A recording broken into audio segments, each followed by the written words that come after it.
दोस्तों, सभी लोगों को मेरा जय श्री श्याम। उम्मीद करती हूँ आप लोग सभी लोग बहुत ज़्यादा खुश होंगे। बाबा की कृपा आप पे बरस रही होगी। दोस्तों, आपके घर परिवार में, निजी जीवन में, व्यापार में, बच्चों की शादी में, नौकरी में, मतलब मैं कौन सी परेशानी गिनवाऊँ आपको जो कि आपकी परेशानी का हल ना हो। सब कुछ है, सब कुछ पॉसिबल है। आपको अगर कोई बीमारी है, कोई बड़ी बीमारी है और आपको लगता है कि हमारे को दवाइयाँ नहीं लग रही हैं, परेशानी चारों तरफ से घिर चुकी है, तो करना क्या है दोस्तों? थोड़ा सा आपका लंबा हो सकता है ये उपाय, थोड़ा सा आपका खर्चीला हो सकता है उपाय, लेकिन उसके बाद जो आपको खुशियाँ मिलने वाली है ना, वो खुशियाँ सारी आपकी वो परेशानी को भुला देगी जो आपको अब तक झेलनी पड़ रही थी। तो उसके लिए आपको करना क्या है दोस्तों? खाटू श्याम जी जाना है। अकेले चले जाइए या परिवार के साथ चली जाइए, जैसे भी आपको ठीक लगे। ट्रेन भी जाती है, बस भी जाती है, आप अपनी निजी गाड़ी से भी जा सकते हैं, पैदल भी जा सकते हैं। तो दोस्तों, बात करते हैं कि परेशानी का हल क्या है। तो आप जब वहाँ पर पहुँच जाएंगे, खाटू में पहुँच जाएंगे, तब आपको लेनी है 2 इत्र की शीशी खरीदनी है वहाँ से।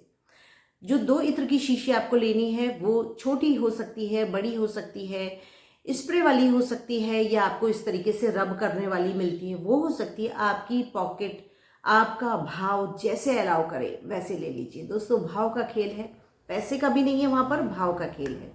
आपको 2 इत्र की शीशी लेनी है, चाहे तो आप चंदन की ले लीजिए, या आप गुलाब की ले लीजिए, या मोगरे की ले लीजिए, जो आपको अच्छा लगे वो ले लीजिए। अब आपको करना क्या है दोस्तों? चाहे दोनों एक सी खरीद सकते हैं, चाहे दोनों मोगरे की खरीद लीजिए, चाहे दोनों चंदन की खरीद लीजिए, चाहे दोनों आप गुलाब की खरीद लीजिए। बहुत सारे मिलते हैं, आपको जो भी अच्छा लगे वहाँ से आपको वो लेना है। परेशानी बहुत है, जेब में पैसे नहीं हैं और आप सोच रहे हैं कि नहीं, मैं 100 रुपये के भी इत्र नहीं खरीद पाऊंगा।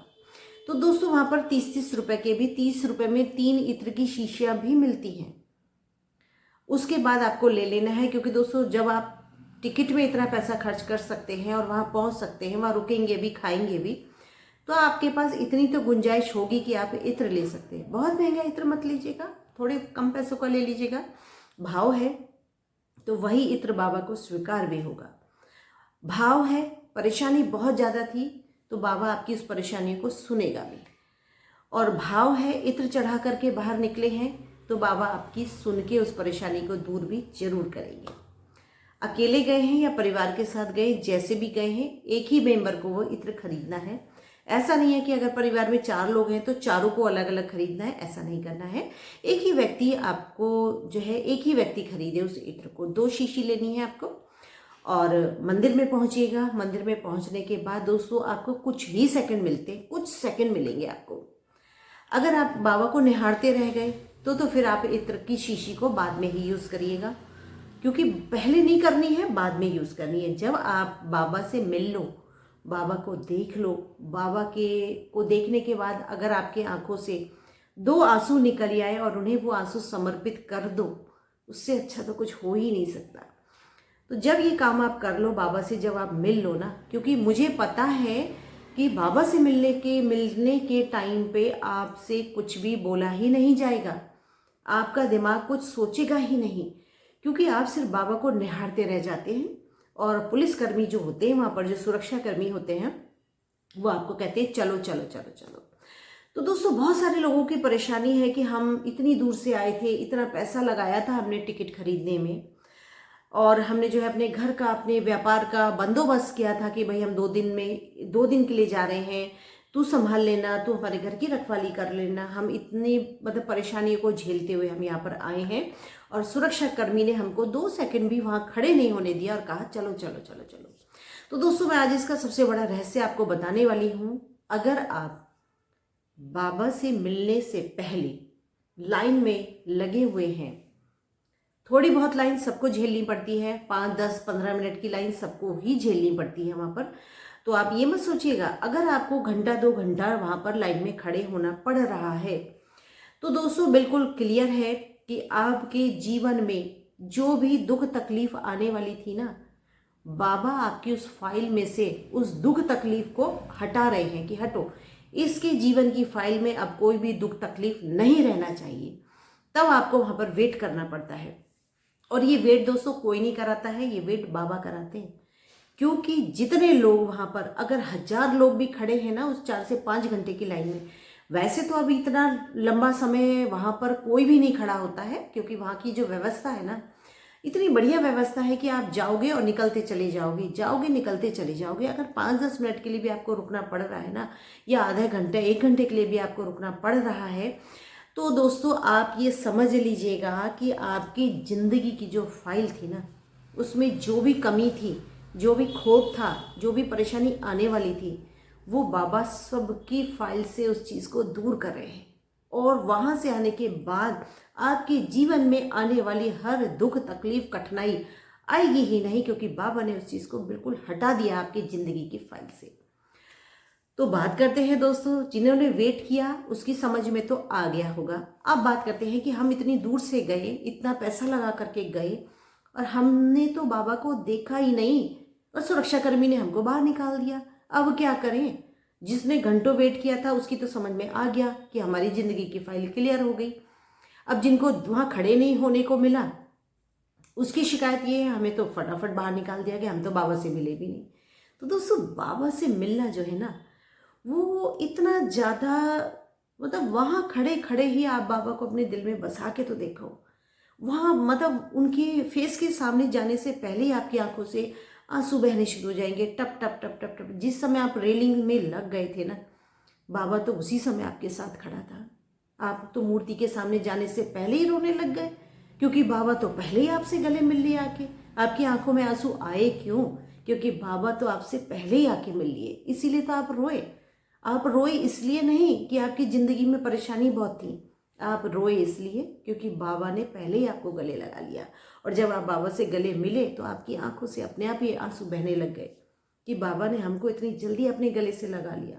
तो दोस्तों जो लोग पहली बार गए हैं और उनकी आंखों से भी आंसू बहते हैं ना, तो समझ लीजिए आप बहुत किस्मत वाले हैं, बहुत भाग्यशाली हैं, क्योंकि आप पहली बार गए और बाबा ने आपको गले से लगा लिया। और गले से लगाने के बाद दोस्तों फिर तो आपके वारे न्यारे होने ही होने हैं, क्योंकि जिसकी आंखों से 2 आंसू निकल गए ना, उसका बेड़ा पार है। उसकी ज़िंदगी की नैया ऐसे आराम से बहती है ना, कुछ होता ही नहीं है, क्योंकि बाबा ने उसको अपनी गोद में बिठा लिया होता है। तो दोस्तों ये जो चमत्कार होते हैं ना, ये हम शब्दों में बयान नहीं कर सकते, ये सिर्फ और सिर्फ महसूस किए जाते हैं।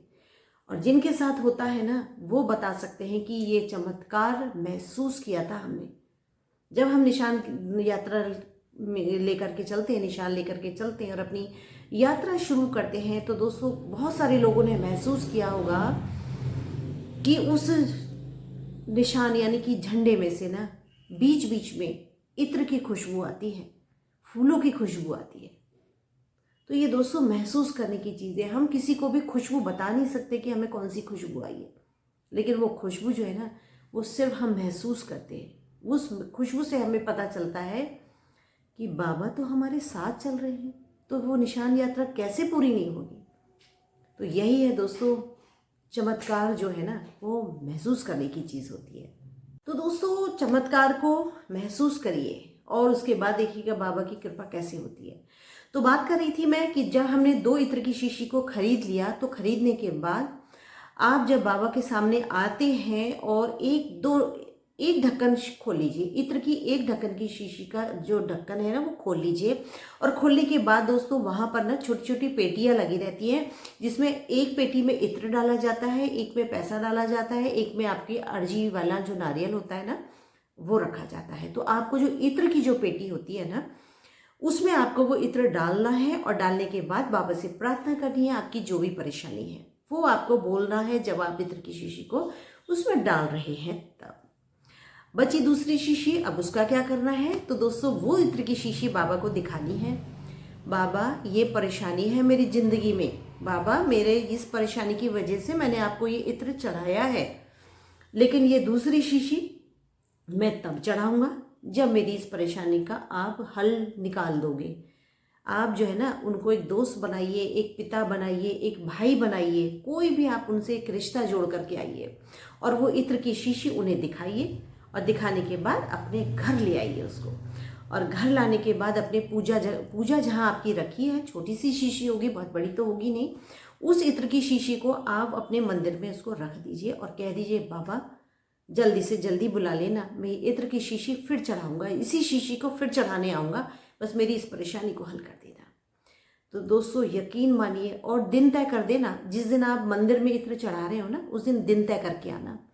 8 दिन, 11 दिन, 21 दिन या 1 महीना, सवा महीना, जैसे भी आपकी गुंजाइश हो। आप पैसे की चिंता मत करना कि पैसा कहाँ से आएगा, मेरे पास तो पैसा ही नहीं है, मैं जाऊँगा कैसे। दोस्तों सब कुछ छोड़ के आना उनके ऊपर, कुछ भी परेशानी को लेकर के मत आना, कहना बाबा तू जाने, तेरा काम जाने, मैंने तो ये इत्र चढ़ा दिया, बुलाना हो तो बुला लेना, मैं तो आ जाऊँगा, बस बुलाना तुम्हारा काम है। बस उन पे छोड़ के आना, अपने साथ कुछ मत लाना कि पैसे नहीं हैं, इंतजाम कैसे करूँगा, इतनी जल्दी कैसे हो, ना, छोड़े आओ। बाबा तू जाने, तेरा काम जाने, मुझे क्या पता, तूने बुलाया मैं आया, अब अगली बार भी बुलाएगा तो आ जाऊँगा, नहीं बुलाएगा नहीं आऊँगा। कह आओ उनसे, दोस्त बनाओ, भाई बनाओ, बाप बनाओ, कुछ भी बनाओ, जब रिश्ता जोड़ के आओगे तो निभाएगा भी वो। तो दोस्तों मैं इसलिए नहीं कह रही हूँ, मेरा भाव जुड़ा हुआ है बाबा से, बहुत सालों पुराना भाव जुड़ा हुआ है मेरा। तो इसलिए कहती हूँ दोस्तों, जब आप उस इत्र की शीशी को रखो तो फिर कह देना बाबा इतने दिन के लिए बोल के आया हूँ, इतने दिन में मुझे खाटू बुला ही लेना, इससे ज़्यादा दिन मत लगा देना। बस उसके बाद देखिएगा दोस्तों, जैसे ही आपका काम पूरा हो, ये अब आपका काम शुरू हो गया यहाँ से, जैसे ही आपका काम पूरा हो जाए उसी दिन अपना बैग लगा लेना कि बाबा ये मेरा काम पूरा हो गया, अब बुलाओ मुझे, मुझे नहीं पता, मुझे इत्र की शीशी चढ़ानी है, मुझे तो बुलाओ। दोस्तों जैसे भी आपका इंतजाम होगा, आपके पास पैसा भी खुद ब खुद आ जाएगा, खाटू जाने का खुद ब खुद पैसा आएगा। आप इस बात को विश्वास करके देखिएगा, जेब में आपके अगर 1 रुपया भी है और आपका बुलावा आ गया तो दोस्तों पैसे भी भेजते हैं वो, कैसे पैसे आएंगे ये आप खुद ताज्जुब करोगे, क्योंकि ये मेरे साथ हुआ है। कहाँ से पैसा आया मुझे नहीं मालूम, क्योंकि बाबा ने बुलाया था तो उन्होंने पहले से पहले मेरे टिकट का, रहने का, खाने का, आने जाने का सबका इंतजाम कर दिया था। मैं शॉक हो गई थी इस बात को लेकर के कि ये कैसे हो गया, और मुझे खाटू बुलाया भी। तो इसलिए बस दोबारा बुलाने के लिए बाबा से प्रार्थना करते रहिए कि बाबा जल्दी बुला लेना, बाबा जल्दी बुला लेना, मेरी ये अर्जी है, इसे जल्दी पूरी कर देना बाबा, तब मैं फिर से आऊँगा। और जब आपकी वो मनोकामना पूरी हो जाए तो दोस्तों ज़्यादा समय मत लगाना, जैसे ही आपके पास बाबा पैसे भेज दें तुरंत टिकट करा लेना और पहुंच जाना बाबा के दरबार। और पहुंचने के बाद जो आपने इत्र की शीशी अपने मंदिर में रखी थी ना, वो इत्र की शीशी आपको वापस लेकर के जानी है। और जाने के बाद बाबा का धन्यवाद करते हुए उसी इत्र की पेटी में फिर से वो इत्र की शीशी वहाँ पर दे देना, मतलब ढक्कन खोल के उसमें डाल देना और बाबा से कहना बाबा तूने मेरी ये मन इच्छा को पूरा किया है, तो मैं ये दोबारा से इत्र लगाने आया हूँ, इसको स्वीकार करो। और साथ ही थोड़ा सा प्रसाद लेकर के जाइए दोस्तों। अगर आप अपने हाथों से प्रसाद बना करके लेके जाएंगे ना, तो दोस्तों वहाँ पर चाहे 1 लाख लोगों की भीड़ होगी, आपके अगर भाव के साथ वो प्रसाद बना हुआ है ना, तो बाबा उस भोग को बहुत जल्दी स्वीकार करते हैं और अपना कुछ ना कुछ ऐसी बात छोड़ के जाते हैं जिससे आपको एहसास हो जाए कि बाबा ने मेरा प्रसाद स्वीकार कर लिया। तो दोस्तों ऐसे ही हैं हमारे बाबा, यूं ही लाखों लोग नहीं जुड़े हुए हैं उससे। क्यों जुड़े हुए हैं ये आपको तब पता चलेगा जब आप जुड़ जाएंगे और आपके साथ जब चमत्कार होने शुरू होंगे ना, तब आप कहेंगे कि लाखों लोग क्यों जा रहे हैं। तो दोस्तों इस तरीके से ना आप अपनी इस अर्जी को जरूर पूरा करके आइएगा, साथ ही कोई ना भोग प्रसाद बना करके लेके जाइएगा। और जब आप वहाँ से जुड़ जाएंगे ना तो आपको बुलावा आता ही रहेगा। और जब भी बुलावा आए तो दोस्तों मना मत करना, बहाने मत लगाना, पहुँच जाना, क्योंकि बहुत किस्मत वाले होते हैं जिनको बुलावा आता है। हो सकता है कोई बस जा रही हो, आपके पास आ जाए कि भाई बस जा रही है, चलना है, तुरंत बैठ जाओ। कोई मान लीजिए आपका अड़ोसी पड़ोसी हो कि भाई हमें खाटू ले चलो, तुरंत कह देना हाँ चलो, मना मत करना, किसी से भी मना मत करना। क्योंकि दोस्तों आपके जरिए अगर कोई जा रहा है वहाँ पर, उससे भी ज़्यादा आप किस्मत वाले हो, क्योंकि बाबा ने आपको जरिया बनाया है किसी दूसरे इंसान को खाटू ले जाने का। तो दोस्तों इसी तरीके से हिंट आते रहेंगे आपके पास और आप उस चीज़ को स्वीकार करते रहिएगा, क्योंकि आपकी भी किस्मत चमकने वाली है अगर आप वहाँ से जुड़ जाते हैं तो दोस्तों इस तरीके से ना ऐसे चमत्कार होंगे कि आप सिर्फ महसूस करेंगे और दिन दुगनी रात चौगनी तरक्की करते चले जाएंगे। घर में शादी है तो बाबा को कार्ड जरूर दे करके आना, भोग प्रसाद के साथ बाबा को कार्ड जरूर दे करके आना और कहना बाबा ये शादी है, आना है, शादी आप ही को संभालनी है। फिर देखना दोस्तों, आपके घर में जो शादी है ना, कोई भी किसी भी तरीके की कमी नहीं आएगी। आपके घर की शादी कैसे निबट जाएगी आप खुद ताज्जुब करोगे। और जब शादी निबट जाए फिर थैंक यू करने चले जाना, क्योंकि जब बाबा को समर्पित हुए हो ना तो थैंक यू करते जाइए। और थैंक यू करते करते आप थक जाएंगे और मतलब आपको बहुत सब कुछ मिलता चला जाएगा। बस थैंक्स करते जाइए, बाबा का गुणगान करते जाइए और अपने जीवन में खुशियों को लाते रहिए। खुशियों के दरवाजे आपने खुद खोले हैं क्योंकि आप बाबा से जुड़ गए हैं। तो दोस्तों, मैं आप लोगों की परेशानियों का हल लाती रहती हूँ। इसी तरीके से अगली वीडियो में हम फिर मिलेंगे। तब तक के लिए सभी लोगों को मेरा जय श्री श्याम।